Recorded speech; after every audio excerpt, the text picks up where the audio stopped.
बात कि बीवी अगर करती है तो उसका सवाब हस्बैंड को मिलता है। ये हमारे हिंदू लोगों में ये कंसेप्ट है, जो कंसेप्ट इस्लाम में नहीं है। बिल्कुल सही है कि अगर आप कोई कर्म करते हो, आप अगर कोई पुण्य करते हो, तो वो बराबर आपके ही हिस्से में जाना है। हम उपवास करते हैं तो उसका पुण्य हमारे हस्बैंड को मिलता है। This is just a concept. कितना गलत है, उसको साइंटिफिक, उसको कोई भी आधार नहीं है। वो कहा गया है, कोई साइंटिफिक एविडेंस नहीं है। Sir, you have very efficiently, very evidently, you have proved that Islam is really a good religion which has to be followed. मैं और ये बात कहना चाहूँगी बुरखे के ताल्लुक से।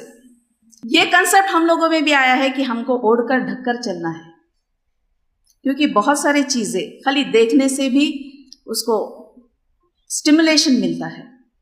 तो ये बात तो इस्लाम में कब से कही है कि आपने ओढ़ना ढकना है।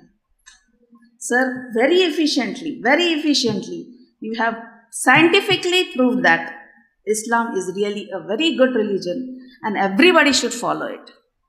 इस्लाम में बेटियों को जो हक दिया गया है, हम लोग अभी 89 के बाद में हमारे कॉन्स्टिट्यूशन में हमने उसको ये किया है कि हम लोगों को भी, बेटियों को भी उसमें हक मिलना चाहिए। वरना everything is for boys, nothing for girls. You are married, everything is stopped. You have no relation with the parental property.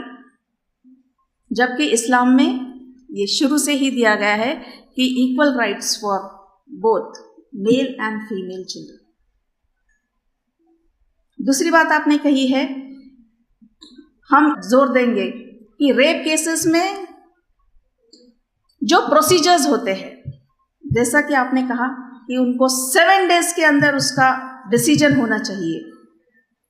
We very strongly recommend that this should be followed in India.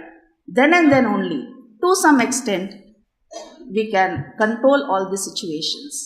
Sir, on behalf of our campus, I am really very much thankful for you coming here and bringing awareness amongst our students, and we feel that in future we will have many more interactions and association so that we can enrich our Islam.